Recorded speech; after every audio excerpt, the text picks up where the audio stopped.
We've got a campaign rolling here in Waynesville, Ohio, home of the Sauerkraut Festival, and that's on October the 8th and 9th here on Main Street in Waynesville, where you can explore our town, see some of the fine history here, and I would suggest that you stop at the Village Restaurant or the Hamel House for some food that might be off the sauerkraut beaten path if you don't like heartburn like me.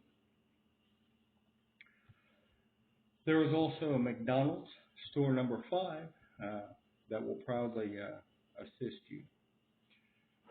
I wanted to talk a little bit today about Butler and Warren County and Clinton County and some of the different friendships that I've made in comparison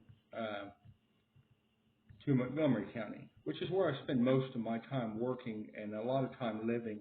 I did spend a little bit of time in Greene County too, almost 5 or 6 years. Made a lot of friends, made a lot of acquaintances, and met a couple of Bills who, as far as African American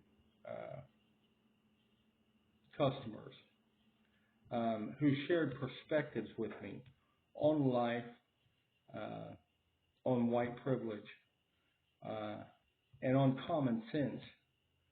Those two enlightened me more than any others. As far as the application of it, I would have to go with Rod Owens and Eric Ellington because I worked with them. And I watched firsthand how they were oppressed. It's done in sly ways, it's done in passive-aggressive ways, and sometimes it's done boldly. And it's disgusting. And I try to address it when I can. I know I had to do it with a lot of employees. And certain companies were belligerent with their racist behaviors and undertones. I want to start off with the Pine Club in Dayton, one of the great eateries. I know that we've had presidents eat there. John Gruden stopped in. Kid Rock stopped in. And our store sat right across the street, so a lot of times we would get the same crowds in our store. We would meet Martin Sheen, Smoked Winston soft packs, and used to be affiliated with Betty Massey, I believe. I know Rob and Chad Lowe were up there in Kettering. Their lives are different than Orion McClin. And I know that me and Bill from the Pine Club talk quite a bit about how to change things, how to make things better for the youth. Because, we're old school and it's kind of fell upon us really to share stories like the stories of how Dayton changed with Bill Stepp. About how things like a airplane accident in Waynesville, Ohio, can affect you at the Oakwood Club, and later affect me at work. To look at situations as they come up. I know that I spend a lot more time, and I'm more partial to Bill Townsend than probably any person in Centerville, to be honest about it, Kettering. But me and Bill spent decades together. First about 10 years as a customer. Here and there I'd seen him. I've seen him a lot in Centerville. And then later on down the road he worked for me for quite some time. And I watched him shut the door on him at the end there on Whip Road. And everybody in Centerville loved Bill. It's hard not to like Bill Townsend. Bill shared some stories with me about his plight as a black man in the Navy, getting off the ship and seeking to marry a white woman that he had fell in love with in Alabama, and ended up having to come all the way up here. I believe it was to Portsmouth before finally somebody would recognize their love. Uh, it was a story that moved me because he was 80 years old. I guess he'd be close to 100 now. But his stories were genuine stories, and they were stories of old. Uh, they were stories of the 40s and the 50s and segregation and things I didn't know about because I didn't grow up with it. Bill looked at me one time and he said, "Can I ask you a question, Mr. Ham?" I said, "Yeah." And he said, "I don't know why, I just like you." And I said, "Yeah." And he said, "You really do love people, don't you?" I said, "I do." He said, "Do you love somebody enough to help them get a TV picked up and put on the TV stand?" I said, "Yeah, why?" He said, "I got one for Christmas. It's a big, nice one, but I haven't been able to watch it yet." I said, "Why not?" He said, "Because there's a great big one there and I've got a hernia and I can't pick it up off my dresser." I said, "Bill, that makes me mad that you've waited this long to ask me because it's April. Why didn't you ask me this on New Year's? I would have done it for you then.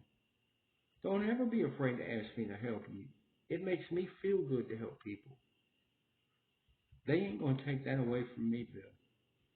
And me and my dad went over there and we picked that TV up to it in the dumpster and put his brand new TV up for him. And that's the kind of relationships that you build with people. And he was tickled to death. Anyway, me and Bill talked a lot about how people come in, like Jack Smith, like Steve Rowe, uh, and sit down and talk to him about things that are going on. And that's what it takes to be a meaningful difference maker, not only in a company, but in the state of Ohio. You've got to get to know people good enough for them to know they can trust you to come in their house and help them without ever asking you for anything. Because we're Americans. We're not divided by color, creed, or code. We're Americans. We're Ohioans, and we're part of the United States of America. And I think people need to focus on that. I also had a lot of conversations with another Bill down there at the Pine Club, which was Bill, I forget his last name. But he reminded me a lot of my father in a way. He was loud. Bill would get up with you. And one day we were sitting there and Jimmy Strong III came in and he stepped up to him real quick and saluted him, and Bill just about put him in check there. And he said, "I wanted to salute you because you're a Navy hat." And Bill said, "I don't trust you." And Bill was rude to him. And I don't blame him because he scared Bill. Sometimes he'd come at you a little weird. But we sat there and we had a long conversation about things. And later on down the road, when I left, I never got the chance to give closure to that relationship. So hopefully if Bill's out there listening from the Pine Club, you know I love you. And you know I'm in it to win it. Representing Dayton, Cincinnati, and all places in between, Columbus and Cleveland too. And that's why I caught a whole lot of flack when I started talking about the Pilot gas station I worked at on 68 and 71, where I was on the inside of the store and looked down at the paper and seen the owner of the Cleveland Browns and the owner of Pilot, my boss, had a Christmas party where he was caught using racial slurs. And I got caught up like everybody else reading about it. And then I realized he had pulled a fast one right here in Clinton County. They use fuel cards at R&L Trucking. And you can ask Debbie Tietmeyer if I'm telling you a lie. She'll tell you the truth. He sold these fuel cards and promised a rebate check And what that means is your gas is cheaper if you shop with us. And falsely advertised to the Teamsters Union, to the companies, and to the truck drivers in the United States of America. And did it right here from Ohio and represented Cleveland Browns, and myself in the poorest of manners. When I started reading and comparing his crime of millions of dollars of theft to Bill Townsend's friend and mine, Mr. Anthony Vines of Dayton, Ohio, I couldn't help but wonder how a court could send this man to prison, being arrested by the University of Dayton Police Department at the UDF there on Stewart Street for finding a credit card and purchasing a 12-pack of beer, and turn around and let this owner of an NFL team off by him crippling our economy alone. There should have been more attention paid. You are comparing a privileged white rich man to a man who obviously has some mental issues, who is a friend of mine and beloved by all at the University of Dayton.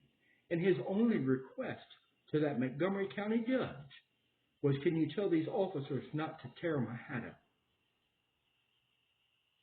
If you know him, he wasn't putting up a fight, folks. And that's what I'm talking about when I talk about paying attention.